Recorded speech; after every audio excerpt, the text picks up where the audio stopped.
Hello guys, तो इस part में ली जी को बता रही थी कि निंग फैमिली के पास तुम्हारी मॉम की कोई चीज नहीं है। उन्होंने तुम्हें वहाँ झूठ बोलकर बुलाया था। तुम्हारी मॉम की चीजें मेरे पास है कहकर वो उसे देती है। जी जैसे ही वो बॉक्स खोलकर देखती है तो उसमें एक नेकलेस होता है। ली उसे बताती है कि इस नेकलेस को तुम्हारी मॉम ने खुद डिजाइन किया था। ऐसा नेकलेस पूरे वर्ल्ड में सिर्फ 2 ही है। ये एक तुम्हारे पास है और दूसरा तुम्हारे मॉम के पास थी। वो हर वक्त उसे पहनी रखती थी, पर जब उसका एक्सीडेंट हुआ उसके साथ उसका नेकलेस भी डिसअपियर हो गया। और वो उसे बोलती है कि मुझे नहीं लगता कि तुम्हारी मॉम ने सुसाइड किया था, जरूर कुछ गड़बड़ है। नेक्स्ट सीन में जी जियांग को इसके बारे में बताती है तो वो पूछता है कि मिसेस ली के पास इसका कोई क्लू है क्या। तो वो बताती है गॉड मदर बता रही थी कि मिस्टर यान मॉम को जानती थी, हमें उनसे कोई क्लू मिल सकता है। गॉड मदर भी क्लू ढूंढने के लिए अब्रॉड चली गई हैं। वो इस बार चाइना इसीलिए ही आए थे क्योंकि मिस्टर यान यहाँ आने वाले थे। जियांग पूछता है कि मिस्टर यान कब रिटर्न होने वाले हैं चाइना। तो वो बोलती है 1 मंथ के अंदर आ जाएंगे। और वो नेकलेस को देखकर कह रही थी कि मॉम मुझसे बहुत प्यार करती थी, पर मुझे कैसे पता नहीं चला कि उनका मर्डर हुआ था। और वो इमोशनल हो रही थी तो जियांग उसे संभालता है और उसे रेस्ट करने के लिए भेज देता है। और वो उस नेकलेस को ले जाकर उसके पास एक नेकलेस था उससे मैच करता है तो दोनों सेम ही होते हैं। और वो कुछ सोचता है। नेक्स्ट डे जियांग जी को अपने साथ कहीं चलने को कहता है तो वो पूछती है कहाँ ले जा रहे हो। वो बोलता है जिसने तुम्हें हर्ट करने की कोशिश की उसे सबक सिखाने, और वो उसे निंग फैमिली में लेकर जाता है। और वहाँ यायो इनोसेंट बनते हुए कहती है सिस्टर तुम ठीक तो हो ना, जैसे ही मुझे पता चला कि तुम आई हो मैं भागते हुए आ गई। तभी असिस्टेंट जियान को लेकर आता है। जियांग उसे पूछता है कि सब कुछ सच सच बताओ वरना तुम्हारे लिए अच्छा नहीं होगा। तो वो बता देता है कि मेरा जी के साथ कोई लेना देना नहीं है, इसके डैड ने मुझे ये सब कुछ करने के लिए कहा था और कहा था कि अगर मैं उनके साथ मिलकर काम करूंगा तो मैंने जो उनसे गैम्बलिंग के लिए पैसे लिए थे वो नहीं चुकाना पड़ेगा। जी के डैड कहते हैं ये तुम क्या नॉनसेंस बातें कर रहे हो, जी मेरी डॉटर है, मैं उसे हार्म करने की कोशिश क्यों करूंगा। स्टेप मॉम जियांग से कहती है आप इसकी बात मत सुनिए, हमें भी धोखा दिया गया है। डैड भी कहते हैं आप दोनों की मैरिज के खातिर ही हमें छोड़ दीजिए। तो वो कहता है ठीक है मैंने तुम्हें एक चांस दिया। तभी असिस्टेंट जियांग को निंग फैमिली और तेंग फैमिली के सारे एसेट्स के बारे में इंफॉर्मेशन देता है। तभी डैड को एक कॉल आता है तो जियांग कहता है अपना फोन रिसीव करो, तुम्हें एक सरप्राइज मिलने वाला है। जब वो फोन रिसीव करता है तो उसे पता चलता है कि उसके कुछ प्रॉपर्टीज बर्बाद हो गए हैं। जियांग उसे कहता है जब तक तुम अपना सच एक्सेप्ट नहीं कर लेते तब तक हर 1 मिनट के अंदर तुम्हारे कुछ एसेट्स बर्बाद हो जाएंगे।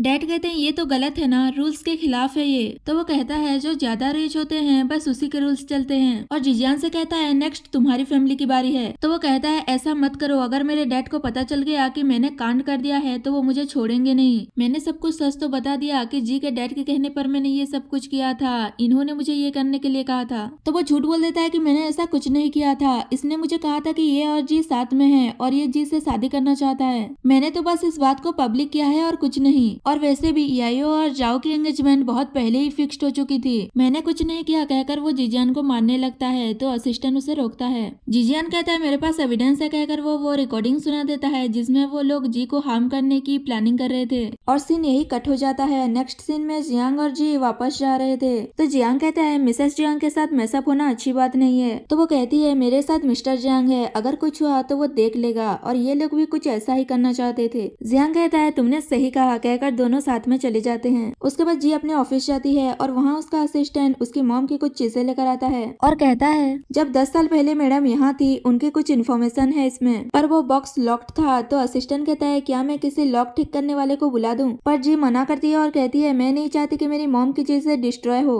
तो वहाँ से चला जाता है। थोड़ी देर बाद वो वापस आता है और जी को इन्फॉर्म करता है कि कंपनी में कुछ आर्टिस्ट आए हैं और वो अपना कॉन्ट्रैक्ट टर्मिनेट करना चाहते हैं। तो जी मीटिंग रूम में जाती है और उन सब से पूछती है कि तुम लोग कॉन्ट्रैक्ट टर्मिनेट क्यों करना चाहते हो। तो उनमें से एक कहता है क्योंकि यहाँ आर्टिस्ट के लिए कोई बेटर अपॉर्चुनिटी नहीं है। तो एक और कहती है दूसरे हमें 150 मिलियन ऑफर कर रहे हैं, अगर तुम इससे हाई प्राइस दे पाओगी तभी हम कुछ सोचेंगे। तो वो कहती है लगता है ये अपॉर्चुनिटीज का मैटर नहीं है, कुछ और ही है। तो वो लोग कहते हैं हम खुद के अच्छे के बारे में सोच रहे हैं, इसमें कुछ गलत है क्या। जी कहती है इसमें कुछ गलत नहीं है, पर तुम लोगों ने 10 साल के लिए कॉन्ट्रैक्ट साइन किया था और अगर तुम ये कॉन्ट्रैक्ट बीच में टर्मिनेट करना चाहते हो तो कॉन्ट्रैक्ट के हिसाब से तुम लोगों को 3 टाइम्स ज्यादा कॉम्पनसेशन देना पड़ेगा। तुम कॉम्पनसेशन दे दो, मैं कॉन्ट्रैक्ट टर्मिनेट कर दूंगी। और यहाँ पर ये पार्ट खत्म हो जाता है।